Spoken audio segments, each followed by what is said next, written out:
എൻ്റെ വെജിറ്റബിൾ ഗാർഡനിൽ നിന്നും പറിക്കുന്ന ഈ കാന്താരി കൊണ്ട് ഞാൻ ഇന്ന് കാന്താരി പിക്കിളാണ് ഉണ്ടാക്കുന്നത്.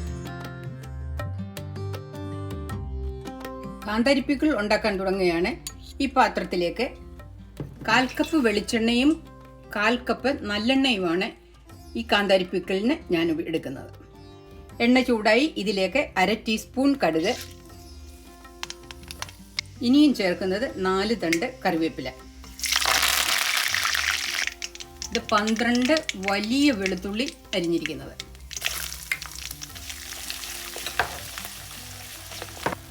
ഇനി ഇതിലേക്ക് 1/4 ടീസ്പൂൺ മഞ്ഞൾപ്പൊടി. അച്ചാറിട്ട് കഴിയുമ്പോൾ സ്വല്പം നിറം കിട്ടാനും മഞ്ഞൾ സ്വല്പം ചേർക്കുന്നത് വളരെ നല്ലതാണ്. ഇനി ഇതിലേക്ക് ചേർക്കുന്നത് കാന്താരിയാണ്. കാന്താരി നന്നായിട്ട് കഴുകി ഉണങ്ങി കഴിയുമ്പോൾ അതിൻ്റെ ഞെട്ട് കളഞ്ഞിട്ട് ഞാൻ ഒരു സ്വല്പം ഇവിടെ ഒന്ന് ഓപ്പൺ ചെയ്തിട്ടുണ്ട്.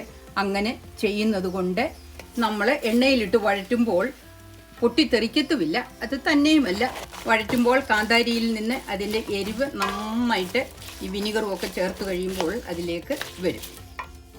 ഇനി ഇതിലേക്ക് ചേർക്കുന്നത് ഇഞ്ചിയാണ്. ഇഞ്ചി ഞാൻ ലാസ്റ്റ് ചേർക്കുന്നത് തീരെ ചെറുതായിട്ട് കനം കുറച്ചാണ് അരിഞ്ഞിരിക്കുന്നത്. കരിഞ്ഞു പോകാതിരിക്കാൻ വേണ്ടിയിട്ടാണ് ഞാനിത് ലാസ്റ്റിൽ ചേർക്കുന്നത്. 1.5 ഇഞ്ച് നീളത്തിലുള്ള ഇഞ്ചി ചെറുതായിട്ടാണ് അരിഞ്ഞെടുത്തിരിക്കുന്നത്. കാന്താരി ചേർത്തതിന് ശേഷം ഒരു 6-7 മിനിറ്റ് ഞാൻ വഴറ്റി. കാന്താരി നല്ല സോഫ്റ്റ് ആയിട്ടുണ്ട്. ഇനി ഞാൻ ഇതിലേക്ക് ചേർക്കുന്നത് 1.5 ടീസ്പൂൺ സോൾട്ട്. ഞാൻ ചേർക്കുന്നത് കോഷർ സോൾട്ടാണ്. പിക്കിളിന് ഈ കോഷർ സോൾട്ട് വളരെ നല്ലതാണ്. സാധാരണ സോൾട്ട്, ടേബിൾ സോൾട്ട് വേണമെന്ന് വരികയും ചേർക്കാം, പക്ഷേ പിക്കിളിങ്ങിന് കോഷർ സോൾട്ട് വളരെ നല്ലതാണ്. ഇനിയും ചേർക്കുന്നത് 1 കപ്പ് വിനിഗറാണ്. ഇതിൽ ഞാൻ വെള്ളം ചേർക്കുന്നില്ല.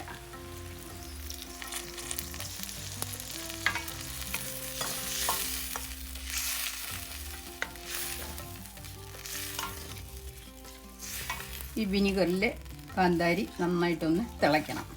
വിനിഗർ ചേർത്തതിന് ശേഷം 2 മിനിറ്റ് തിളച്ചിട്ടുണ്ട്. ഇനി ഞാൻ സ്റ്റൗ ഓഫ് ആക്കുകയാണ്. ഇനി ഞാൻ കായവും ഉലുവായും പൊടിച്ചത് ചേർക്കുകയാണ്. കായവും ഉലുവായും ഞാൻ ഇതുപോലെ വറുത്ത് വെച്ചിരിക്കുകയാണ്. ആവശ്യത്തിന് പെട്ടെന്ന് കുറച്ച് ഞാൻ പൊടിച്ചെടുക്കത്തേ ഉള്ളൂ. എളുപ്പമുണ്ട് ഇതുപോലെ ഇങ്ങനെ വറുത്ത് വെച്ചിരിക്കുന്നത് കൊണ്ട് പൊടിച്ചെടുക്കാനായിട്ട്.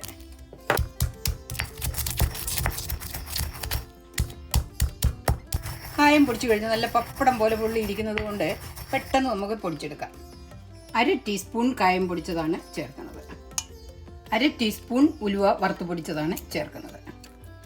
ഉലുവായും കായവും ചേർത്ത് ഇളക്കി തണുത്ത് കഴിഞ്ഞിട്ടാണ് കുപ്പിയിൽ ആക്കേണ്ടത്. ഇത് കുറച്ച് സമയത്തേക്ക് ഞാൻ ഇതുപോലെ വെക്കുകയാണ്.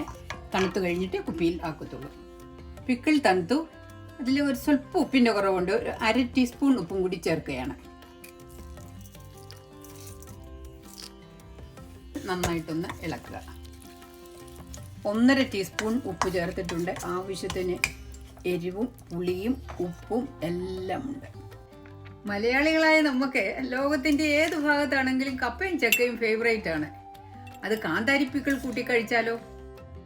നിങ്ങൾ ഇതുപോലെ കാന്താരി പിക്കിൾ ഉണ്ടാക്കുകയാണെങ്കിൽ 365 ദിവസവും കാന്താരി കൂട്ടി കപ്പയും ചക്കയും എന്ത് വേണമെന്ന് വരികിലും കഴിക്കാം.